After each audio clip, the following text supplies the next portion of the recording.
The time has come for your host, DJ Jenilyn. Secret Files.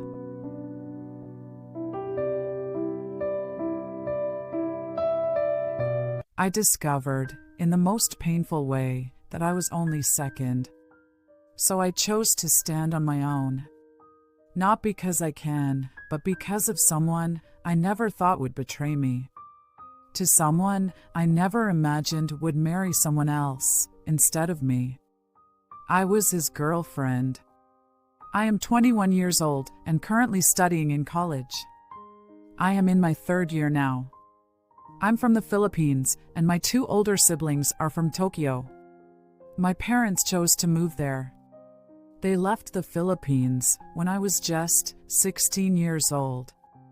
Then, in high school, I met someone. We became great friends. One day, he asked if he could court me or be my girlfriend. Of course, I didn't give him an answer right away. I needed to understand my own feelings first. But I couldn't deny that I had feelings for him. Through our daily lives together, we supported each other, especially during the times when problems seemed endless. Then came graduation day. I was the valedictorian, but my parents weren't there. It was heartbreaking, but thankfully, one of my siblings showed up for me. He was the one who marched with me and placed my medals around my neck. Somehow, that made me happy. Then, I introduced my sibling to him. And at that moment, I told him, "This is my boyfriend." He was stunned. He looked at me, and for a second, I saw it. The pure joy on his face was undeniable and real. My brother wouldn't be surprised if we developed, since they already know that I'm always with him. But in our first year of college, our relationship became long distance. I was studying in Palawan while he was in Cebu. My brothers insisted that I return home to Tokyo, saying I should continue my studies there. But I told them, "It's okay, brother, I can manage."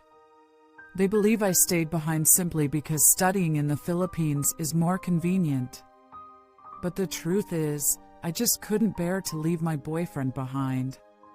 In our second year of college, my boyfriend rarely went home to Palawan. And every time he comes home, the old excitement I used to feel when picking him up at the airport was no longer there. He would simply smile at me and give me a kiss on the forehead, nothing more. He's grown chilly towards me. Then, right before my midterm exam, as I was about to take the test, I received an unexpected message from his friend in Cebu. They told me that my boyfriend had been in an accident and was in critical condition. At that moment, I couldn't focus on anything else, not even my exam. His parents informed me right away, and I flew to Cebu without hesitation. On the plane, I couldn't relax at all. I was too anxious. I prayed constantly, overwhelmed with worry. When I landed in Cebu, I received a call from my mom in Tokyo. I didn't even consider answering my mom's call. I was too consumed with worry for my boyfriend. Unable to respond, I frantically searched for a car to take me to the hospital her friend had mentioned. My hands trembled, my heart raced. When she sent me a photo of him on oxygen, his face unrecognizable from the accident, I broke down even more. When I arrived at the hospital, my hands were shaking as I anxiously approached the nurse's station. My voice trembled as I asked where his room was. The moment I saw my boyfriend, I didn't care who was watching, even if I seemed overdramatic. They couldn't blame me. I loved him. There he was, lying unconscious. Beside him sat a girl, probably younger than me. I thought, maybe she's the one who sent me his picture. She looks just like the girl from Facebook. I asked for her Facebook account, hoping to find more updates about my boyfriend's condition. Feeling weak, I sank into the chair beside him, my heart heavy. Tears streamed down my face as his friend quietly recounted the accident, but I could barely process her words. My mind was spinning. After a while, a tall, beautiful, pregnant woman walked into the room. I stared at her in shock. She was crying too. Then, without hesitation, she looked at me and pulled me into a hug. Through her tears, she asked softly, "Are you his sister?" Confused, I stammered, "What?" She met my eyes, her voice trembling. "We fought because I threatened to tell his girlfriend about us and our child. I didn't know it would come to this." Her words hit me like a storm. A chill ran down my spine. I also saw my boyfriend's friend, her face filled with shock at the woman's words. "Wait, sister, I didn't know that was the reason," she said, her voice uneasy. I stood frozen, unsure of what to feel. But the pain, the pain was unbearable. Tears spilled down my cheeks as the truth sank in. My gaze shifted to the woman standing before me, to her stomach, already quite large. Then I looked at him, my unfaithful boyfriend, one last time, my vision blurred by the endless stream of tears. Without another word, I turned and walked away. At first, my legs wouldn't move, as if my knees had given out beneath me. I took a deep breath, so deep it felt like I was trying to steady my entire soul. And then, maybe by the mercy of God, I found the strength to run. I ran out of the hospital, away from the truth that had just shattered me.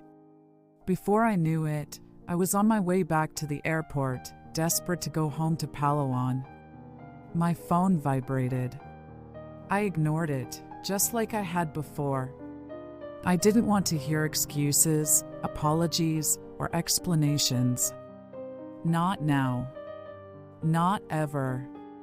For days, the truth weighed on me. My cheating boyfriend had a child. I didn't want to think about anything else.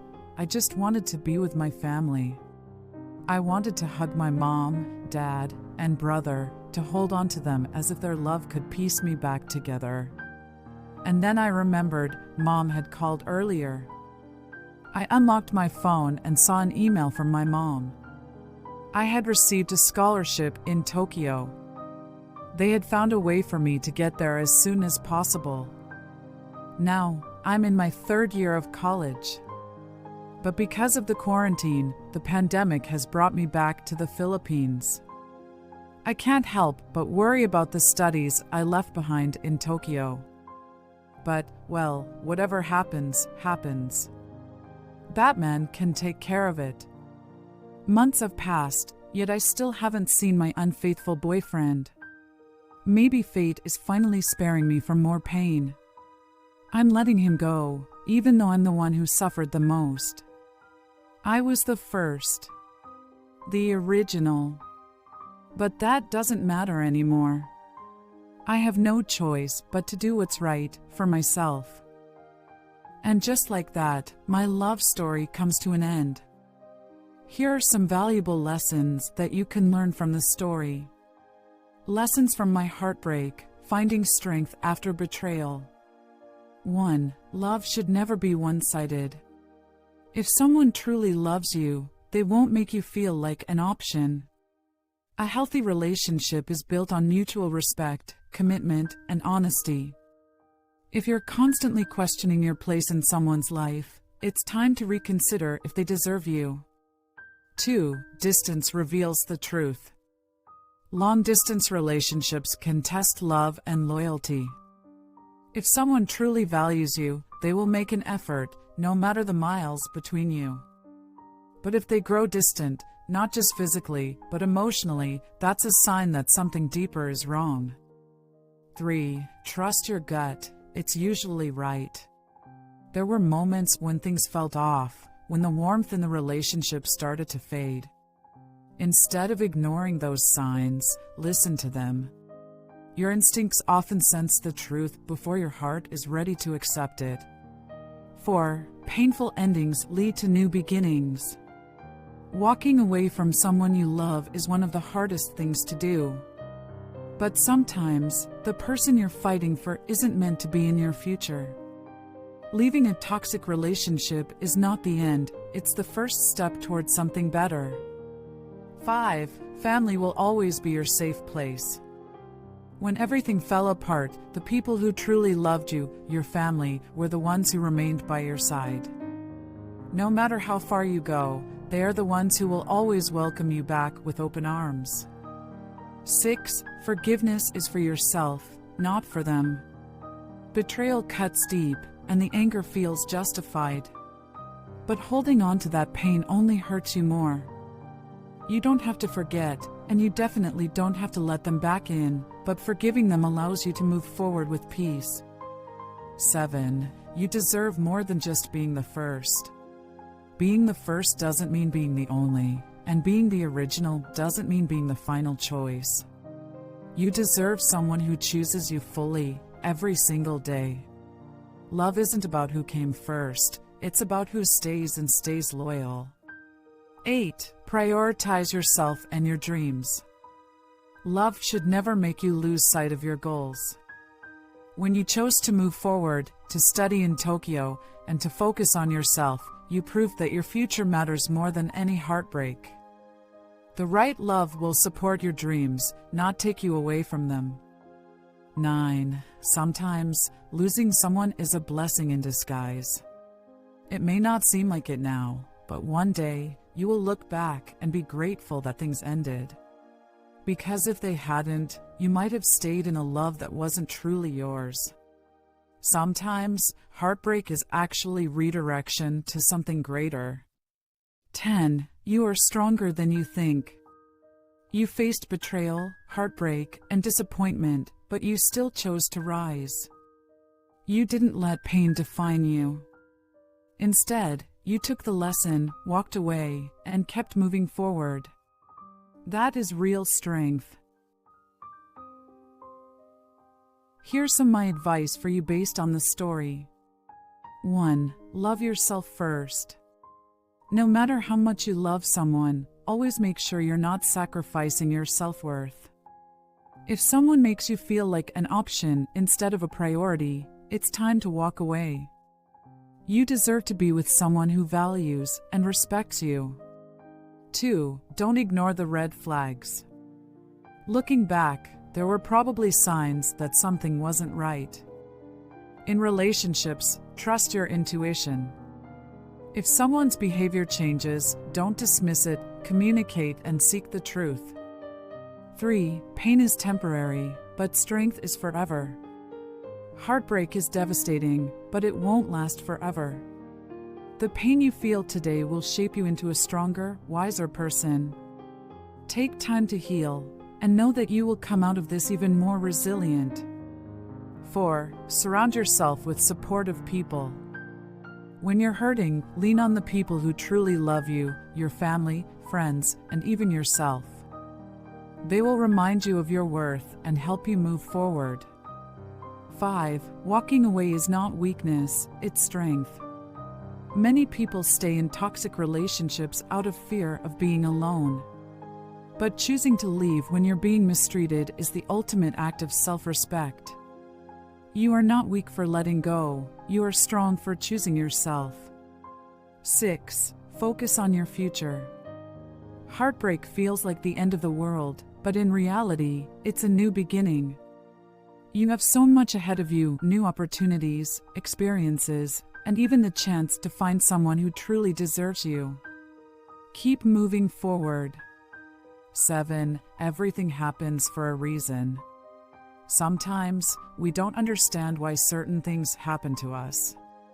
But every painful experience teaches us a lesson. One day, you'll look back and realize that losing him was actually saving you for something better. 8. Forgive, but don't forget. Forgiveness is for your own peace, not for the person who hurt you. Let go of the anger, but never forget the lessons. Use them to build stronger boundaries and a healthier future. 9. Love will find you again.